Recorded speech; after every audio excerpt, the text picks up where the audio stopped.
दोस्तों, क्या आप भी एमडीआर ट्यूबरकुलोसिस का या एक्सडीआर ट्यूबरकुलोसिस का दवा खा रहे हैं? और दवा खा रहे हैं तो बहुत सारे साइड इफ़ेक्ट जो होते हैं वो आपको भी हो रहा है? अगर हाँ, तो यह वीडियो आपके लिए है। आज मैं एमडीआर ट्यूबरकुलोसिस की दवाइयों का साइड इफ़ेक्ट या एक्सडीआर ट्यूबरकुलोसिस के दवाइयों का साइड इफ़ेक्ट के बारे में बताने जा रहा हूँ। अपने जो साइड इफ़ेक्ट हो रहा है उसको आप कम कर सकेंगे, उसे आप मैनेज कर सकेंगे। नमस्कार दोस्तों, मेरा नाम डॉक्टर मुकेश कुमार और आप देख रहे हैं हेल्दी भारत। आज मैं जो एमडीआर ट्यूबरकुलोसिस में दवाइयाँ चलती है या एक्सडीआर ट्यूबरकुलोसिस में जो दवाइयाँ चलती है, उससे होने वाले साइड इफ़ेक्ट के बारे में और उसको कैसे हम कम कर सकते हैं, उसके बारे में बताने जा रहे हैं। तो वीडियो को बिल्कुल अंत तक देखिएगा और इसको अप्लाई ज़रूर कीजिएगा। दोस्तों, एमडीआर ट्यूबरकुलोसिस हो या एक्सडीआर ट्यूबरकुलोसिस हो, दोनों में एक कॉमन दवा होता है, वह दवा होता है बेडाक्विलिन। उसको हर एक व्यक्ति को खाना है। अगर एमडीआर डिटेक्ट हो गया है या प्री एक्सडीआर डिटेक्ट हो गया या एक्सडीआर डिटेक्ट हो गया, सभी व्यक्ति को बेडाक्विलिन जरूर खाना होता है। साथ में लेवोफ्लॉक्सासिन भी खाना होता है। जनरली ये दोनों दवाइयों के जो साइड इफेक्ट होते हैं बहुत ज़्यादा नहीं है, लेकिन साइड इफेक्ट कुछ-कुछ ऐसे हैं जो हमें बहुत परेशान करती है। जैसे कि इसमें जो मेन प्रॉब्लम होता है वो एब्डोमिनल पेन हो गया या फिर कॉन्स्टिपेशन हो गया या फिर ज़्यादा उल्टी आने का महसूस होना या फिर आपको मितली आना या फिर आपको कब्जियत रहना या फिर आपको बहुत ज़्यादा डायरिया यानी कि लूज़ मोशन होना। अगर आपको भी इस तरह का कुछ लक्षण आपको दिखाई दे रहा है, तो कुछ नहीं, आपको कुछ-कुछ एक्स्ट्रा लेना पड़ेगा ताकि आप उसको मैनेज कर सकें। और उसको कम करने के लिए, ठीक करने के लिए एक चीज़ है, जिसे कहते हैं चिया सीड। आपने सुन रखा होगा मेरे कई वीडियो में, हालाँकि दूसरे चैनल पे वह वीडियो है।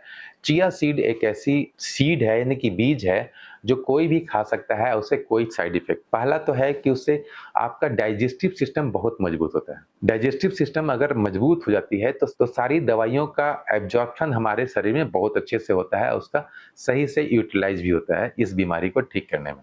एक्चुअली इसका असर हमारे कोलोन यानी कि इंटेस्टाइन पे पड़ता है। हमारा जो चिया सीड है, कैसे खाना है वो मैं आगे बताऊँगा।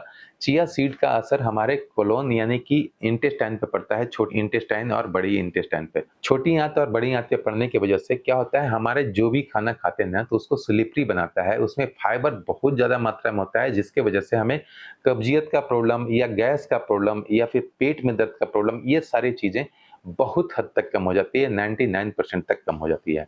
तो अगर आपको पेट से रिलेटेड किसी तरह का प्रॉब्लम हो रहा है, कब्जियत हो, गैस हो या फिर अपच हो, यह सब महसूस हो रहा है, तो आप कुछ नहीं, 1 चम्मच चिया सीड मँगाने के लिए अमेज़न, फ्लिपकार्ट कहीं से भी मँगा सकते हैं। मैं उसका लिंक दे दूँगा डिस्क्रिप्शन बॉक्स में। आप अगर खरीदना चाहते हैं तो खरीद लेंगे। मेरे ख्याल से 300-400 रुपए का 1 केजी आता है। 1 केजी ले लेंगे तो वो लगता है 7-8 महीने तक चला जाएगा।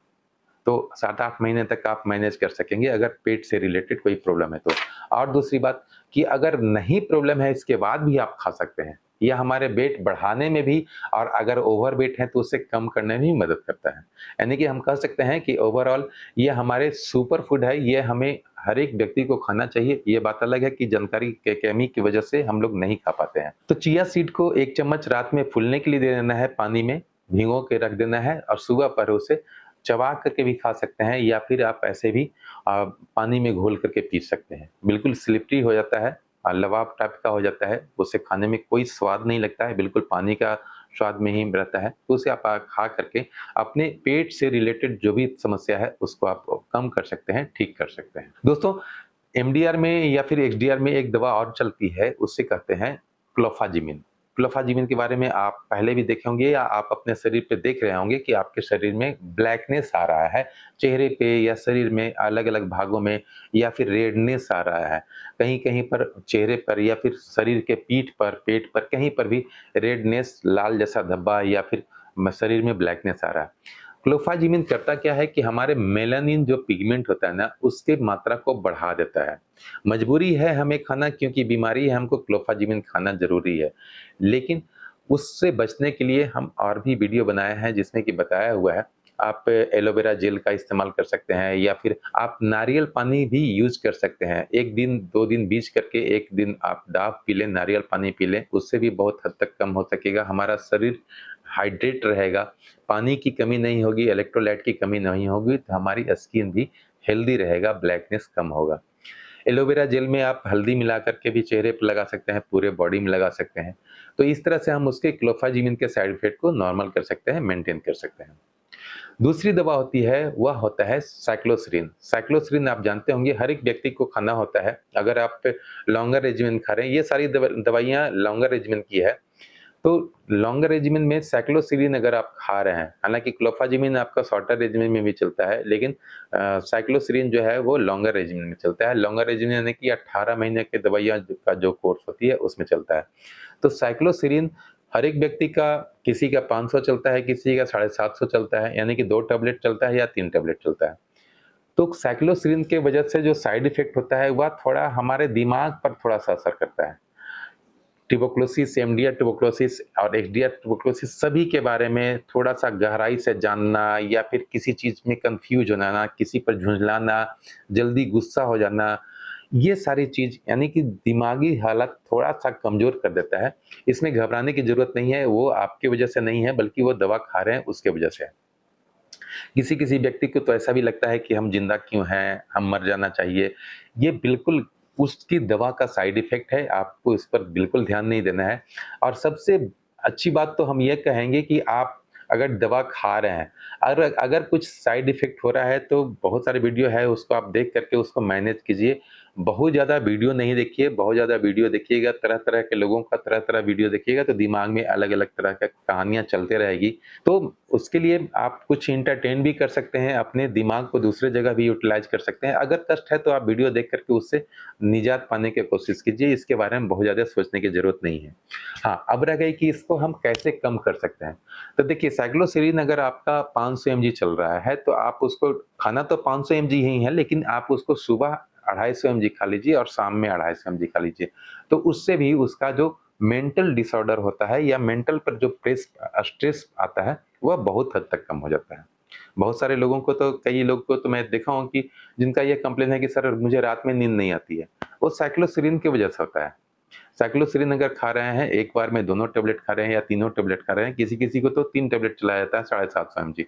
तो उसमें अगर तीनों एक बार खा रहे हैं, तो आपके दिमाग पर थोड़ा-सा वह असर डालता है जिसकी वजह से ये प्रॉब्लम हो सकता है। तो 3 गो अगर चल रहा है यानी कि तो आप सुबह, दोपहर, शाम करके खा सकते हैं या 2 चल रहा है तो आप सुबह और शाम करके खा सकते हैं।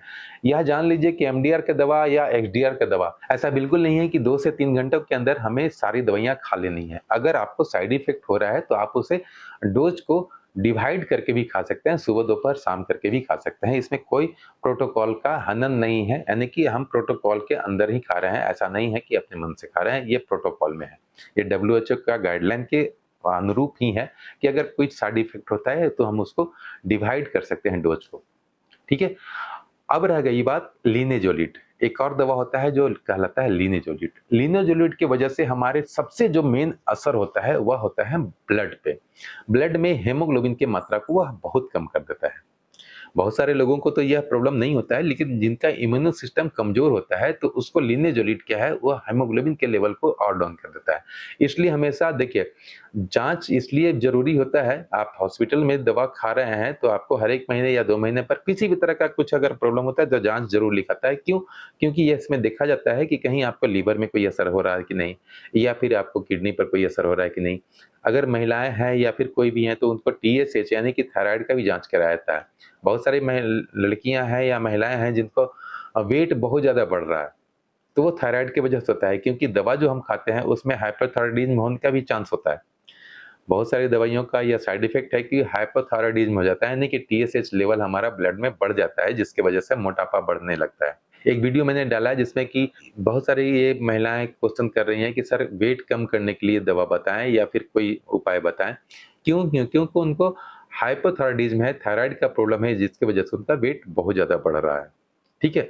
तो वेट बढ़ाने के लिए भी बहुत सारे वीडियो मैंने बना रखा है, आप उसको देख लेंगे तो वेट कैसे बढ़ा सकते हैं वह आप जान सकेंगे। वेट कम करने के लिए तो अभी आप जो दवा खा रहे हैं उसके वजह से भी हो सकता है, तो आप थायराइड की दवा को आप सही से खाएँ उसके जो दवा है उसका डोज़ को आप सही से सिलेक्ट करें। अगर आप टीएसएच 7-8 से ऊपर है या 11 से नीचे है तो आप 25 एमसीजी खा सकते हैं। अगर 11-12 से ऊपर होता है तो आप 50 एमसीजी खा सकते हैं। उससे भी ऊपर होता है तो 100 एमसीजी भी खा सकते हैं। देख लें कि कितना टीएसएच है उसके हिसाब से आपको दवा खाना है। तो उससे भी आप वेट को मैनेज कर सकेंगे, बढ़ने से रोक सकेंगे। लेकिन 90% लोगों का यह रहता है कि सर ट्यूबरकुलोसिस का दवा तो खा रहा है लेकिन वेट नहीं बढ़ रहा है। इस कारण ही 2-3 वीडियो मैंने बना रखा है और जिसको डाला है। रियली में आप उसे यूज़ करें, आप देखेंगे कि आपको 1 महीना, डेढ़ महीने के अंदर बहुत फ़र्क पड़ा और आप अच्छा महसूस कर रहे हैं। एक व्यक्ति और हैं जिन्होंने ये रिक्वेस्ट किया था कि सर क्या मैं वेजिटेरियन हूँ, यह दवा खा सकती हूँ क्या? फेराडॉल के बारे में मैंने बताया था, तो फेराडॉल एक सिरप है जो कि नॉन वेजिटेरियन है। अगर आप वेजिटेरियन हैं, तो मैं तो नहीं कहूँगा कि आप खाएँ, क्योंकि अलग-अलग लोगों का अलग-अलग थॉट होता है। मैं भी वेजिटेरियन हूँ, लेकिन मुझे दवा के रूप में अगर कोई फिश ऑयल खाने की ज़रूरत हो या फिर वैसा दवा खाने की ज़रूरत हो जो नॉन वेजिटेरियन है, तो मैं खा सकता हूँ। उससे मैं डिक्लाइन नहीं कर सकता, क्योंकि मुझे मालूम है कि मेरे शरीर के लिए उसको ज़रूरत है तो मैं खाता हूँ। लेकिन मैं जन्म से अभी तक नॉन-वेज नहीं खाया हूँ, आगे भी नहीं खाऊँगा। लेकिन कोई दवाइयों की वजह से हमारे शरीर पे उसका अच्छा असर हो रहा है, तो मुझे खाने में कोई परहेज़ भी नहीं है। ठीक है? मैं नॉन-वेज तो नहीं खाऊँगा, लेकिन दवा के रूप में अगर किसी दवा में अगर नॉन-वेज है तो मैं खा सकता हूँ। खैर, तो अगर वज़न बढ़ाना है तो आप उससे भी अप्लाई कर सकते हैं।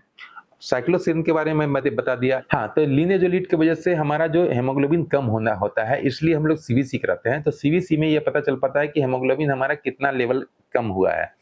अगर 7 ग्राम से नीचे जाता है तो आप ज़रूर अपने डॉक्टर जहाँ से दवा आप चला रहे हैं, वहाँ से जाकर के मिल लें एक बार और वहाँ से जाकर के अपना लिनेजोलिड टैबलेट को आप बंद कर सकते हैं कुछ दिनों के लिए। उसे खाना तो ज़रूर है, लेकिन कुछ दिनों के लिए हम उसे बंद भी कर सकते हैं। बंद करने से क्या होगा कि हमारा हेमोग्लोबिन फिर से बनने लगेगा और फिर जब नॉर्मल के आस-पास आ जाएगा तो फिर से हम लिनेज़ोलिड को खाएँगे। देखिए, सारी दवाइयों को खाना हमको ज़रूरी है, क्योंकि हमें मजबूती से अपने इस बीमारी से निजात पाना है। कभी-कभी बहुत सारे लोगों का यह भी कंप्लेंट रहता है कि सर ये दवा मिल नहीं रही है, बाहर में नहीं मिल रही है, ये हो सकता है। तो वो तो आफ़त सुल्तानी है, आपको नहीं मिलेगी तो आप मजबूरी है, आप नहीं खा सकेंगे। लेकिन दवा मिल रही है तो आप उसे अपने मन से नहीं बंद करें, आप उसे खाते रहें और जो साइड इफ़ेक्ट है, आप वीडियो में कमेंट में ज़रूर लिखें। मैं मैक्सिमम लोगों का कमेंट का जवाब देता हूँ। एक व्यक्ति हैं जिनका मैं जवाब नहीं दे सका हूँ, जिन्होंने ये कंप्लेन किया था, वो रिक्वेस्ट किया था कि सर बुखार ज़्यादा आ रहा है। 2-3 महीना, 4 महीना हो गया, शायद मुझे याद नहीं है पूरा, लेकिन शायद उनको बुखार ज़्यादा आ रहा है। देखिए, बुखार अगर ज़्यादा आ रहा है ना, तो हो सकता है आपको लंग्स में इन्फेक्शन ज़्यादा मात्रा में है, जिसकी वजह से बुखार आता है। किसी-किसी को 3 महीना, किसी को 6 महीना, 9 महीने का दवा में वह 100% क्लियर हो गया, ठीक हो गया, लेकिन 6 महीने तक बुखार उसे आते रहा। ऐसे कई एक पेशेंट हैं जो हमारे से बात किए हैं कि सर 6 महीने तक मुझे बुखार हो रहा है, लगातार जो शुरू से हो रहा है, जबकि मैं लगातार दवाइयाँ खा रहा हूँ। तो बुखार आना आम बात है, आ सकता है, उसे कम करने के लिए आप पैरासिटामोल का 500 एमजी या 650 एमजी खा कर के उसे कम कर सकते हैं, लेकिन टीबी का दवा आप रेगुलर खाते रहेंगे, तो वह दिन भी आएगा जब बुखार आपका खत्म हो जाएगा। अगर आपके एक्स-रे में ज़्यादा इन्फेक्शन है, उसकी वजह से भी बुखार ज़्यादा आ सकता है। किसी-किसी व्यक्ति का जो एक्स्ट्रा पल्मोनरी होता है, उसकी वजह से भी बुखार होता है और उसमें भी काफ़ी आती है। यानी कि आपके टीबी, एमडीआर टीबी या एक्सडीआर टीबी के सीवियरिटी कितना है, उसके आधार पे भी हमारा बुखार 3 महीना, 6 महीना तक रहता है। आप उसके लिए निश्चिंत रहें। आप दवाइयाँ का कोर्स पूरा कर लें, आपको 100% ठीक हो जाएगा। किसी-किसी व्यक्ति का यह भी क्वेश्चन था कि सर मुझे दोबारा हो गया है। मैं एक चीज़ बात बताना चाहता हूँ, अगर आपको पहली बार टीबी हुआ, तो वो कैसे हुआ? किसी न किसी व्यक्ति से आपको इन्फेक्शन लगा, तब हुआ। तो आप अगर टीबी का दवा खा लिए हैं और साल भर हो गया, 2 साल हो गया, क्या फिर किसी व्यक्ति से आपको इन्फेक्शन नहीं लगेगा? बिल्कुल लगेगा। अगर वैसे जगह पे जा रहे हैं जहाँ पर किसी व्यक्ति का ट्यूबरकुलोसिस का ऑलरेडी दवा चल रहा है या टीबी है उसको, वह जब भी खाँसता है, छींकता है तो बैक्टीरिया हवा में पहुँचता है और हो सकता है कि आप उस संसर्ग में आ गए हों जिसकी वजह से आपको रिपीट हुआ। ऐसा बिल्कुल नहीं है कि हाँ, हमको एक बार पहले टीबी हो गया था, उसके वजह से मुझे दोबारा हुआ, ऐसा बिल्कुल नहीं है। हाँ, ऐसा हो सकता है कि अगर आप पहले दवा खा लिए हों, सही से नहीं खाए हों, कुछ बैक्टीरिया का इन्फेक्शन रह गया हो और आपका दवा कोर्स पूरा हो गया हो, आप छोड़ दिए हों, उसकी वजह से हो सकता है।